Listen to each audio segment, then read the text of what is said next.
Alright, so kind of messed up on the last video, so now I'm going to have to finish it out. Okay, so we're going to finish out the extra practice now. Get that out of the way. Alright, so we were about to start number 5, okay? Number 5 right here with MRAM. And so here we go. Let's go ahead and get started. I'm going to go ahead and write it down. F of x is equal to -1/2 to the x power times 2 to the x power. We're doing MRAM. We're going to use interval 1 to 3. And we got how many subintervals? Let's see, 2 subintervals.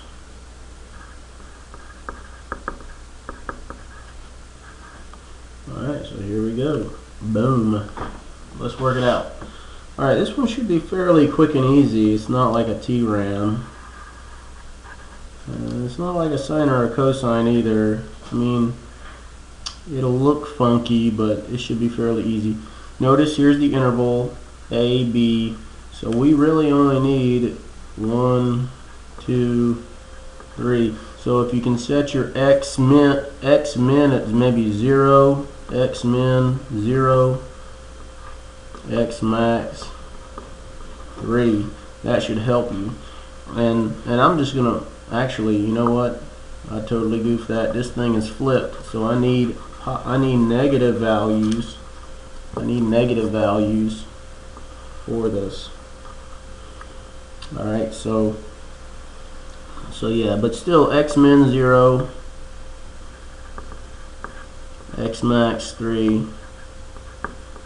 All right, and so we plug in 1. That's 2 to the first power is 2. Well, let's plug in 0. 2 to the 0 power is 0, and then we'll make that -1. 2 to the 0 power is 1 times -1/2 is -0.5. Sorry.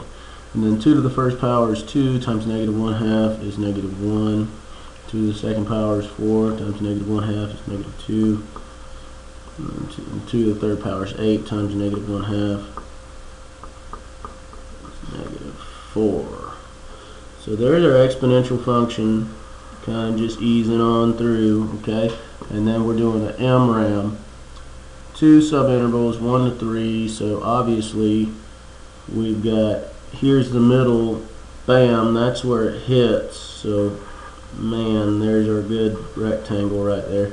And then here's the midpoint, bam, that's where it hits, and there's our rectangle right there. So it's going to be very hard to tell now whether this is a upper sum or a lower sum. You just have to kind of guesstimate based on the lack of area and the overproduced area. But I won't ask you upper sum and lower sum questions based on all that. Okay, so don't worry about that. So let's go ahead and work through. So we got our graph, check, bars, check. Now we got to find delta x, which we know delta x is equal to 1. At this point, we shouldn't even have to calculate it. There's delta x. Now we do x by m, which is a plus delta x times I minus 1/2. So plug it in, plug and chug. A is 1 plus delta x is 1 times I minus 1/2. So it ends up being 1 plus I minus 1/2. So it ends up being 1 minus 1/2 is 1/2 plus I. There we go. Boom. Now we got our f of x of im. So f of x of im, we just replace that there. -1/2 times 2 to the 1/2 plus I. Okie dokie. So there you go. We're almost done. This is a quick problem. Alright, so now we do our summation formula, which is the summation, remember, base times height. Base is delta x, height is f of x of im in this case. Okay, and I is equal to 1, and we're adding two things. So let's go ahead and write our formula correctly with all its parts. I equals 1 to 2, delta x is 1. F of x by m is negative 1/2 times 2 to the 0.5. It's easier to write plus I. Okay? There you go. Alright. So let's figure this out.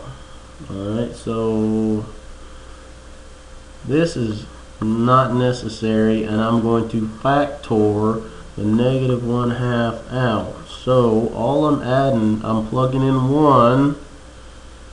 That's 2 to the 3/2 power. Excuse me, sorry. Plus 2. Now I'm plugging in 2 to the 2.5 is 5 over 2. 5/2 power. Okay? 2 to the 3/2 power plus 2 to the 5/2 power. Ladies and gentlemen, I have no idea what that is, so I'm going to try to, I guess I'm going to have to use my trusty calculator from the computer. I know I should have had my should have had my graphing calculator on me, but I don't. Alright, so accessories, calculator.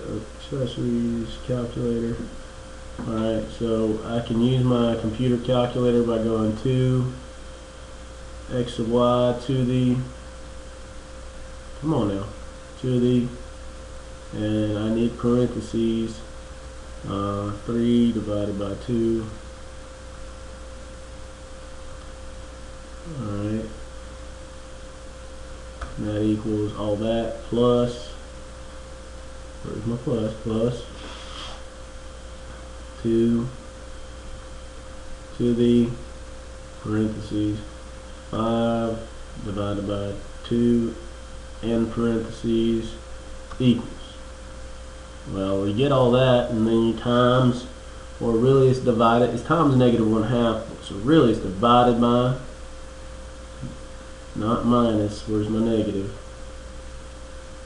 Where's my negative? Well, I can't find my negative. Well, I'm afraid to mess this up, so I'm not going to use that negative. I'm just going to divide it by 2 and assume that the answer is negative. Boom. So negative 4.243 units squared. Well, that was very easy. Alright, so we're rocking on that one. Alright, so now we're going to finish up. Okay, we'll finish up our extra practice. Alright, so the last problem on your extra practice was this, number 6. Alright, so number 6, given the table, T, V of T, 0, 0, 1, 10, 2, 15, 3, 12, 4, 17, and 5, 11. Alright, so here we go. We want to estimate the total distance traveled assuming that the velocity is always positive. Okay, so what's that going to look like? Let's make a graph. V of T is like Y.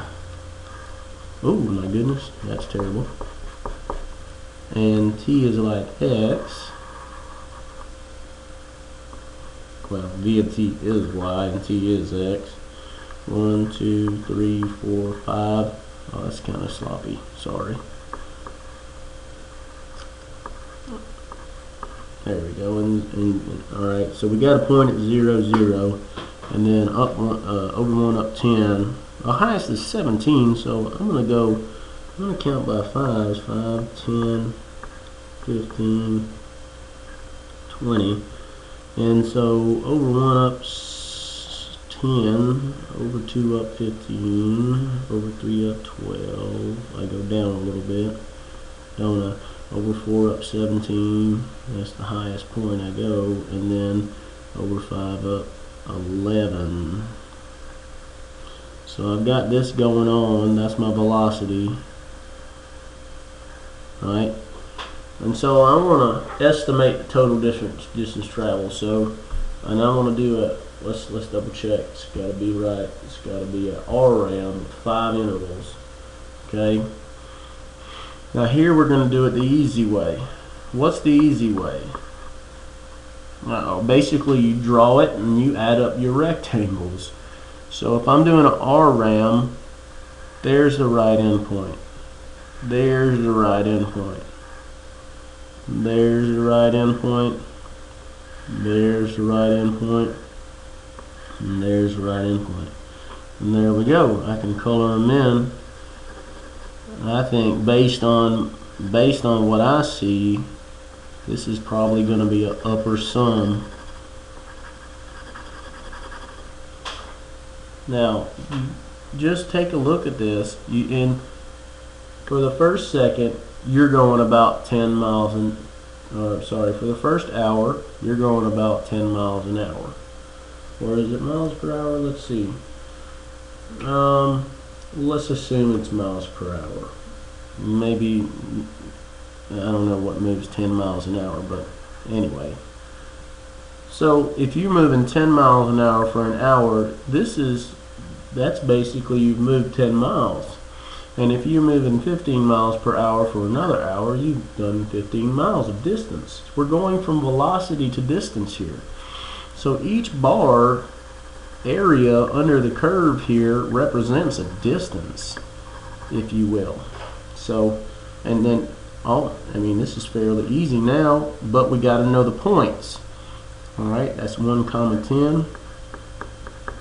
Alright, that's 2, 15. And then 3, 12, and then 4, 17, and then 5, 11. Now notice we didn't use 0, 0 at all. If it was an LRAM, we would have.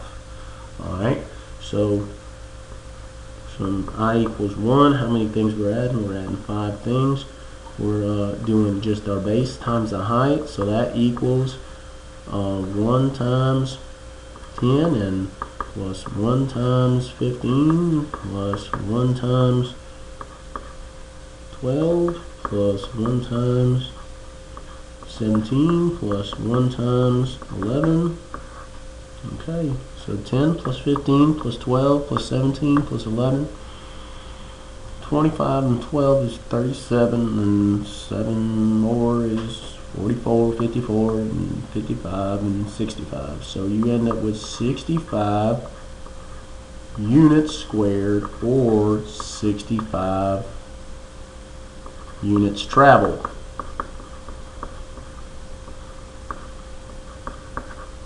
Alright?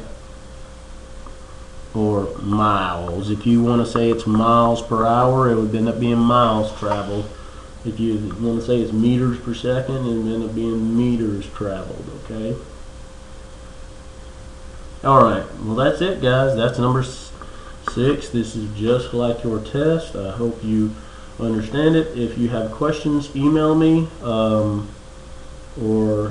make a comment on the PowerPoints, and you can also make comments on your take-home test. Y'all can work together, guys. This is just to get us through the snow break, so make sure you get all your work done, and hopefully it doesn't take you too long. Take care. Bye.